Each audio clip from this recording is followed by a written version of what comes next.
এক ব্যক্তি 11 বছর জেলখানায় বন্দী ছিল।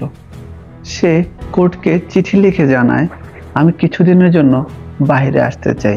আমার যে বাচ্চা আছে, আমার যে পরিবার আছে, ওদেরকে আমি দীর্ঘদিন দেখি না।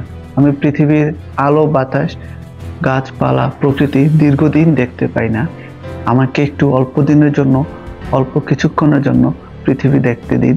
আমি বাইরে আসতে চাই। কোর্টে যখন এই দরখাস্তটি যায়, জজ খুব হয়রান হয়ে যায়।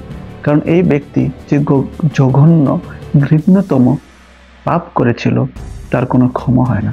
তিনি এতটাই জঘন্য কাজ করেছিলেন যে জজ নিজেও হয়রান ছিল। এবং এই ঘটনাটি যখন পত্রিকায় আসে, তখন মানুষও খুব হয়রান হয়ে যায় ওই সময়ের কথা মনে করে, যখন তিনি ওই জঘন্য অন্যায় কাজটি করেছিলেন। আসসালামু আলাইকুম বন্ধুরা, আমি মোহাম্মদ ওয়াইশিকার আছি আপনাদের সাথে। আজকে যে সত্য ঘটনাটি আমি আপনাদেরকে শোনাতে যাচ্ছি, তা হচ্ছে উত্তরাখণ্ডের রাজধানী দেহরাদুনের। ঘটনাটি হচ্ছে দেহরাদুন এলাকার ত্রিকাশনগর নামের এক এলাকার। একজন সফটওয়্যার ইঞ্জিনিয়ার ছিল, যার নাম ছিল রাজেশ গুলাটি। সেই সফটওয়্যার ইঞ্জিনিয়ার মিস্টার রাজেশ গুলাটির স্ত্রী 57 দিন থেকে নিখোঁজ। তিনি 57 দিন থেকে তার স্ত্রীকে খুঁজে পাচ্ছেন না। এ নিয়ে তিনি খুবই হয়রান ছিলেন, কেননা পরিবারে তার বাচ্চা আছে এবং তার নিয়মিত অফিসও আছে। তার বাচ্চা দেখাশোনা করা, তার নিজের অফিস করা, তার খাবার দাবার, অন্যান্য পারিবারিক কাজেও বিভিন্ন সমস্যা হচ্ছিল। তিনি খুব হয়রান ছিলেন যে তার স্ত্রী কোথায় চলে গিয়েছে, কোনো খোঁজ নেই, মেসেজ নেই। তিনি তার বাড়িতে আসতেন, কান্নাকাটি করতেন, শ্বশুর বাড়িতে ফোন দিয়ে জিজ্ঞাসা করতেন, আপনার মেয়ে কোথায়, এতদিন কেন আসতেছে না, সে কোথায় হারিয়ে গেছে, আপনাদের কাছে কোনো খোঁজ আছে কিনা। সেভাবে খুবই কান্নাকাটি করতো, খুবই হয়রান, খুবই বেচাইন হয়ে গিয়েছিল তার স্ত্রী কোথায় চলে গিয়েছে। এর আগেও ওদের মাঝখানে ঝগড়া হয়েছে, শ্বশুর বাড়ি চলে গিয়েছে, স্ত্রী 2-1 দিনের জন্য চলে গিয়েছে, কিন্তু 57 দিনের জন্য প্রায় 2 মাস হয়ে গেল। এরকমটা কখনই হয়নি এর আগে। স্যার, এরকম হয়রান পেরেশানি দেখে তার যে শালা আছে এসকে চৌধুরী, সে দিল্লি থেকে দেহরাদুন আসে এবং বলে, দুলা ভাই আসেন আমরা থানায় গিয়ে জিডি করি। প্রায় 2 মাস হয়ে গেল, আপনি এত খোঁজ খবর নিচ্ছেন কিন্তু একবারও থানায় যাননি, কেন যাননি? আসেন আমরা থানায় গিয়ে জিডি করি, হয়তো তারা কোনো খোঁজ বলতে পারবে। তিনি বলেন যে থানায় গিয়ে কি হবে, তোমার বোন তো চলে গিয়েছে, সে আর ফিরে আসবে না। কিন্তু তার যে শালা মিস্টার এসকে চৌধুরী, তিনি জোরাজোরি করতে থাকেন। তাহলে তখন রাজেশ গুলাটি বলে, ঠিক আছে আমরা থানায় যাব, কোনো সমস্যা নেই। তিনি বাথরুমে গোসল করতে যায়, তার শালা বাইরে অপেক্ষা করে। তিনি যখন বাথরুমে গোসল করছিলেন, তখন তার শালা মিস্টার এসকে চৌধুরী একটা মেসেজ পায় ওনার বোনের কাছ থেকে। এই যে 57 দিন বোন নিখোঁজ ছিল, কোনো খোঁজ খবর ছিল না, কোনো মেসেজ ছিল না। তিনি হঠাৎ করে আজকে একটি মেসেজ পায়, যেখানে বলা ছিল, ভাইয়া আমার জন্য অপেক্ষা করো না, আমি আর ফিরবো না। এরকম একটা মেসেজ ছিল। দুলাভাই যখন বাথরুম থেকে গোসল সেরে আসে, তিনি এসকে চৌধুরীর সাথে সাথে মেসেজটি দেখায় যে দেখুন আমার বোন মেসেজ করেছে। তার ফোনটি এতদিন বন্ধ ছিল, এখন আজকে চালু করে সে মেসেজ করেছে। তারপর তারা যখন কল দেয়, সিমটি আবারও বন্ধ পায়। যেখানে লেখা ছিল, ভাইয়া আমার জন্য অপেক্ষা করো না, আমি আর ফিরে আসবো না। তো ওর দুলাভাই বলে, রাজেশ গুলাটি বলে, যেহেতু তোমার বোন এটা কনফার্ম করেছে, তাহলে আমাদের পুলিশের কাছে যাওয়ার দরকার নেই। কিন্তু এসকে চৌধুরী বলে, না, এখনই আমাদের পুলিশের কাছে যাওয়া দরকার। সে কোথায় আছে, কেন সে আসতে চাচ্ছে না, আমরা পুলিশের কাছে বলবো। তার সিমটিও যেহেতু ওপেন করা হয়েছে, আমরা লোকেশনও ট্র্যাক করতে পারবো, হয়তো আমরা আমাদের বোনকে খুঁজে পেতে পারবো এবং পুলিশ এখানে নিয়ে আসবে। আমরা তাকে সরাসরি জিজ্ঞেস করতে চাই সে কেন এরকম একটা সিদ্ধান্ত নিল, তার বাচ্চা, তার পরিবার, তার জামাই ফেলে সে কেন এরকম একটা সিদ্ধান্ত নিল।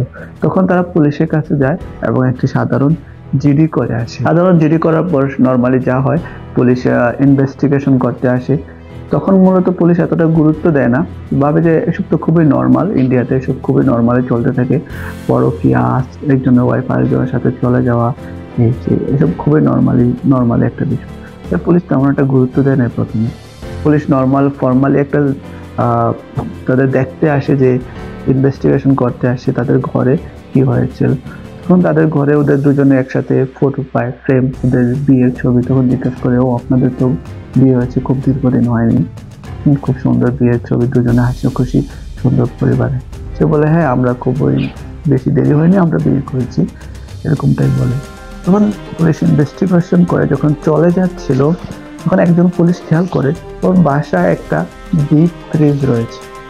মানুষের বাসায় সাধারণত ডিপ ফ্রিজ থাকে না, আমাদের বাসায় থাকে নর্মাল ফ্রিজ, যার উপরের একটা অংশ ফ্রিজ এবং নিচের একটা অংশ নর্মাল থাকে, চিলার থাকে, যেখানে আমরা শাকসবজি রাখতে পারি।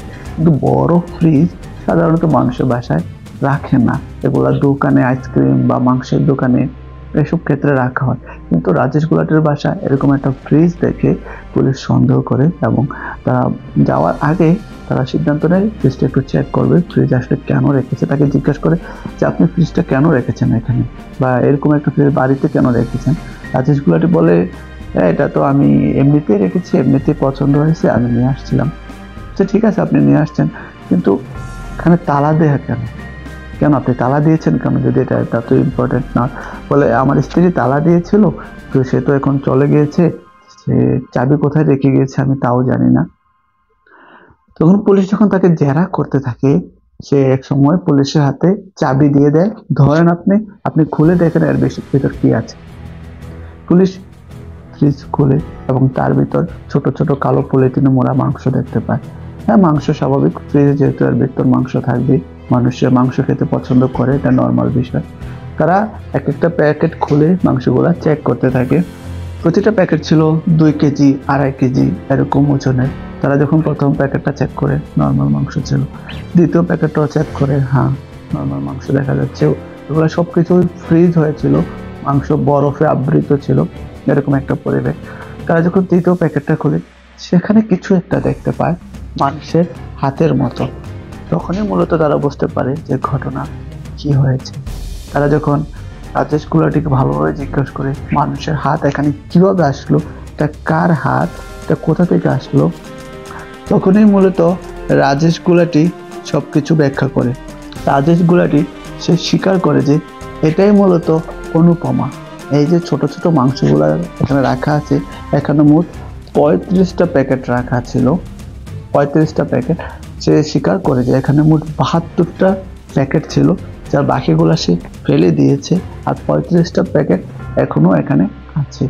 আর এটাই হচ্ছে সে হারিয়ে যাওয়া অনুপমা, যাকে রাজেশ গুলাটি মেরে ফেলেছিল। কিন্তু কেন মেরে ফেলেছিল এই ঘটনাটি রাজেশ গুলাটি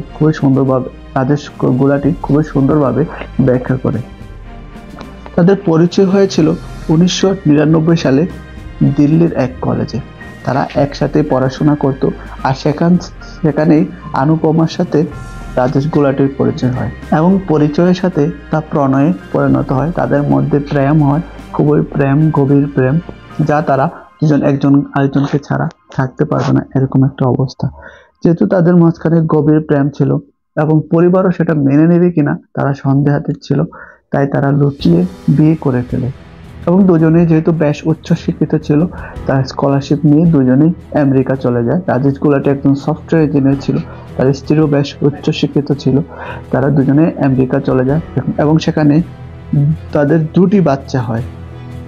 আমেরিকাতে তাদের 2টি বাচ্চা হয়। তারা সেখানে খুবই সুন্দর ফ্যামিলি ছিল, কোনো প্রকার কোনো সমস্যা ছিল না। তো তারপর তারা সিদ্ধান্ত নেয় তারা ইন্ডিয়া চলে আসবে, ইন্ডিয়া এসে তাদের পরিবার বসাবে। ইন্ডিয়া আসার পর অনুপমা তার মার সাথে থাকে, আর রাজেশ গুলাটি কলকাতায় একটা বড় সফটওয়্যার কোম্পানিতে তার জব হয়ে যায়, ভালো স্যালারি এবং খুবই ভালো পজিশন। তাই সে কলকাতা চলে যায়, আর অনুপমা তার মার সাথে দিল্লিতে থেকে যায়। রাজেশের পাশের বাড়িতে, রাজেশ কলকাতায় যেখানে থাকতো তার পাশের বাড়িতে খুবই সুন্দরী এক মহিলা ছিল। আর স্বভাবতই পাশের বাড়িতে সুন্দরী মহিলা থাকলে যা হয়, তার সাথে রাজেশের পরিচয় হয় এবং তাদের মাঝখানে একটা অবৈধ সম্পর্ক তৈরি হয়ে যায়। এই অবৈধ সম্পর্ক দীর্ঘদিন চাপা থাকে না। এক সময় অনুপমা জানতে পারে, সে কলকাতা আসে এবং বড় ধরনের ঝামেলা হয়, তাদের মাঝখানে ঝগড়া হয়। ঝগড়া এক পর্যায়ে তারা কোর্ট পর্যন্ত চলে যায়। কোর্টে যাওয়ার পর কোর্ট রায় দেয় যে রাজেশ গুলাটিকে প্রতি মাসে 20,000 টাকা করে দিতে হবে অনুপমাকে। তা অনুপমার যে 2 বাচ্চা আছে, তাদের বাচ্চার লালন পালন ভরণ পোষণের জন্য 20,000 টাকা করে দিতে হবে। 20,000 টাকা দেওয়ার পাশাপাশি সে অনুপমাকে কোনো প্রকারের ডিস্টার্ব করতে পারবে না, কোনো প্রকারের হয়রানি করতে পারবে না।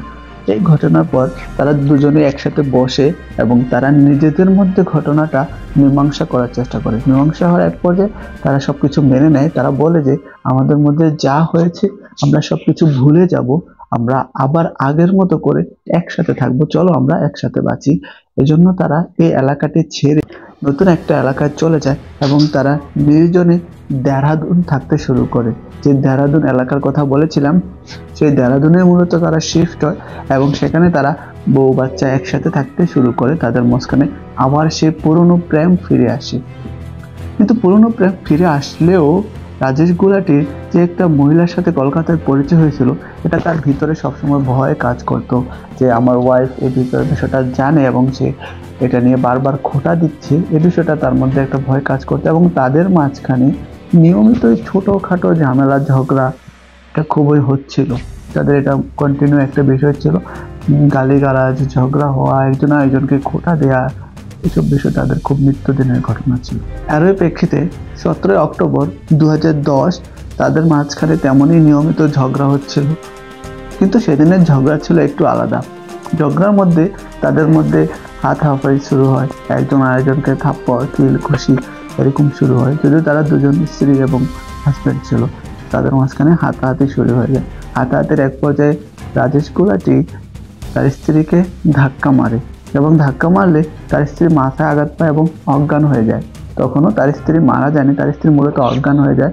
আর রাজেশ গুলাটি ভয় পেয়ে যায় যে আমার স্ত্রী অজ্ঞান হয়ে গেছে, সে যদি আবার কোর্টে যায়, আবার আমার নামে মামলা করে, নিশ্চয়ই আবার কোর্ট আর কোনো শক্ত রায় দিবে, যেহেতু পূর্বেও তার নামে একটা মামলা করা হয়েছিল এবং সেই মামলা তার বিপক্ষে যায়।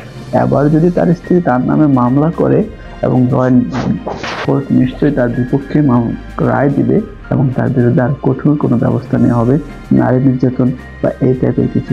তাই সে কি করে, তার স্ত্রীর মুখে রুই গুজে দেয় এবং তাকে গলা টিপে মারার চেষ্টা করে। তার স্ত্রী তখন যেহেতু অজ্ঞান ছিল, তার জ্ঞান ফিরে আসে এবং সে খুবই চিল্লাফাল্লা করে বাঁচার জন্য। শেষ মুহূর্ত সে বাঁচতে পারে না, গুলাটি তাকে গলা টিপে হত্যা করে। হত্যা করার পর সে তার স্ত্রী কি করবে বুঝে উঠতে পারছিল না, তার লাশটা কোথায় লুকাবে, কিভাবে লুকাবে। যেহেতু তার বাচ্চাও আছে, তার বাচ্চারাও স্কুল থেকে চলে আসার সময় হয়ে গিয়েছে, সে তার স্ত্রীকে বাথরুমে লুকিয়ে রাখে, তাদের যে টয়লেট ছিল সেখানে লুকিয়ে রাখে। বাড়িতে দুটো টয়লেট ছিল, একটা ছিল তার বেডরুমের অ্যাটাচ টয়লেট আর একটা কমন টয়লেট ছিল যেটা বাচ্চারা ইউজ করতো, তাই মূলত সেটা কারো নজরে আসেনি। তারপর সে বাজারে যায় এবং তার মাথায় একটা আইডিয়া আসে, সে একটা বড় ডিপ ফ্রিজ কিনে আসে, সেখানে আস্ত তার স্ত্রীকে রেখে দেয় ডিপ ফ্রিজের মধ্যে, রেখে সে তালা দিয়ে দেয়। তারপর ধীরে ধীরে অন্যান্য সামানও সে নিয়ে আসে। সে মূলত একটা কাঠ কাটার যে ইলেকট্রিক যন্ত্রগুলো আছে সেরকম একটা কাঠ কাটা ইলেকট্রিক যন্ত্র নিয়ে আসে এবং সে কালো পলিথিন নিয়ে আসে। সে বারে বারে গিয়ে এক এক করে আলাদা আলাদা দোকান থেকে পুরো জিনিসগুলো এনে সংগ্রহ করে। সমস্ত জিনিস সংগ্রহ হওয়ার পর প্রতিদিন রাতে যখন তার বাচ্চারা ঘুমিয়ে যেত, যেহেতু সে তার স্ত্রীকে আস্ত ফ্রিজে রেখে দিয়েছিল, পুরোটাই জমে বরফ হয়ে যায় এবং যেহেতু এটা বরফ হয়ে যায় সেখানে কোনো দুর্গন্ধ ছিল না, কোনো প্রকার কোনো সন্দেহমূলক কিছু ছিল না। সে তার স্ত্রীকে বের করে এবং সেই যন্ত্র দিয়ে, কাঠ কাটার যন্ত্র দিয়ে কেটে কেটে 72টা বক্সে 72টা পলিথিনের প্যাকেট করে ফ্রিজে রেখে দেয়। এবং তারা মাঝে মাঝে যখন তার ছুটি হতো, তার যখন ডে অফগুলো থাকতো আর বাচ্চাদেরও তখন ছুটি থাকতো, তারা ঘুরতে বের হতো দেহরাদুনের পাহাড়ি অঞ্চলে তারা ঘুরতে বের হতো, বাচ্চাদেরকে নিয়ে তিনি ঘুরতে বের হতো। আর ঘুরতে যাওয়ার সময় তিনি হাতে করে একটা দুটা প্যাকেট নিয়ে যেতেন সব সময় এবং গিয়ে ওখানে পাহাড়ে ফেলে দিতেন। এভাবেই তার 72টা প্যাকেট থেকে পুলিশ যখন পায় তখন মাত্র 30টা প্যাকেট ছিল। মূলত এই আইডিয়াটা পেয়েছিল একটা হলিউড মুভি থেকে, কিভাবে তার স্ত্রীকে ফ্রিজিং করে কেটে এভাবে আলাদাভাবে ফেলে দেওয়া যায়, একটা ঘটনাকে ধামা চাপা দেওয়া যায়। কিন্তু সত্য কখনোই চাপা থাকে না, আর হোয়াইট ক্রাইম বলেও পৃথিবীতে কিছু নেই। বিশ্বাস করে যখন আপনি ক্রাইম করবেন সেখানে কোনো না কোনো একটা ক্লু অবশ্যই থাকে।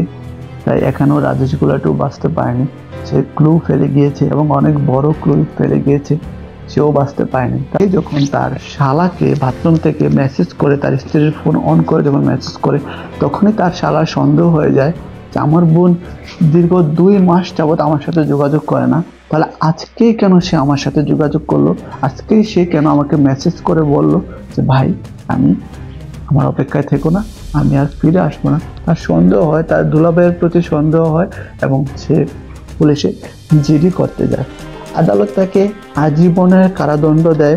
আদালত তাকে আজীবনের কারাদণ্ড দেয় 1 সেপ্টেম্বর 2017 এবং 15 লাখ জরিমানা এবং 70,000 টাকা সরকারি খাতে জমা দেওয়ার নির্দেশ দেওয়া হয়। এটাই ছিল আজকের সেই ভয়ঙ্কর ঘটনাটি, যেখানে রাজেশ প্যাটেল সরকারের কাছে আবেদন করে সে বাইরের পৃথিবী দেখতে চায়, কিন্তু কোর্ট তার সে আবেদনকে খারিজ করে দেয়, বলে আপনি যে ভয়ঙ্কর ঘৃণ্যতম অন্যায় করেছেন একজন শিক্ষিত ব্যক্তি হয়েও, যেখানে পুরো শিক্ষিত সমাজের প্রতি মানুষের প্রশ্ন আসে, সেখানে মানুষ কিভাবে একটা শিক্ষিত মানুষকে বিশ্বাস করবে, পুরো প্রশ্ন যখন এখানে জাতির বিবেকের কাছে আসে, সেখানে আপনি কারাগারের ভিতরে বন্দি থাকায় ভালো, আপনার বাইরে আসা উচিত না। আপনার মতো মানুষদেরকে বাহিরে আসতে দেওয়া সমাজের জন্য ক্ষতিকারক। যদি আপনার পরিবারের সাথে আপনার বনাবনি না হয়, আপনাদের মধ্যে ঝগড়া চলতে থাকে, বা যাকে আপনি অপছন্দ করেন তার সাথে আপনার দূরে থাকাই ভালো। কারোর খুনাখুনি করা, কাউকে মেরে ফেলা, এসব কোনো সমাধান নয়, এসব কোনো সমাধান হতে পারে না। এভাবে শুধু সমাজে বিশৃঙ্খলা তৈরি হয়, সমাজের মানুষদের মধ্যে ভুল বোঝাবুঝি তৈরি হয়, সমাজে বিরাট ঝামেলার সৃষ্টি হয়। বন্ধুরা, আজকের গল্পটি এতটুকু পর্যন্তই ছিল। আর এই গল্পটি শোনানোর উদ্দেশ্য কাউকে কষ্ট দেওয়া নয়, কাউকে আঘাত করা নয়, শুধুমাত্র শিক্ষামূলক উদ্দেশ্যে আজকে গল্পটি তৈরি করা হয়েছে। এবং সবাই যদি আমার গল্পটি পছন্দ করে থাকেন, তাহলে অবশ্যই লাইক, কমেন্ট, শেয়ার করতে ভুলবেন না। আপনাদের বন্ধুদের সাথে শেয়ার করুন এবং কমেন্ট করে আপনার মতামত জানিয়ে দেন। আমি আপনাকে অবশ্যই রিপ্লাই করে আমার মতামত জানাবো। ভালো থাকবেন, সুস্থ থাকবেন, ক্রাইম থেকে দূরে থাকবেন। আল্লাহ হাফেজ। দেখা হচ্ছে পরবর্তী ভিডিওতে।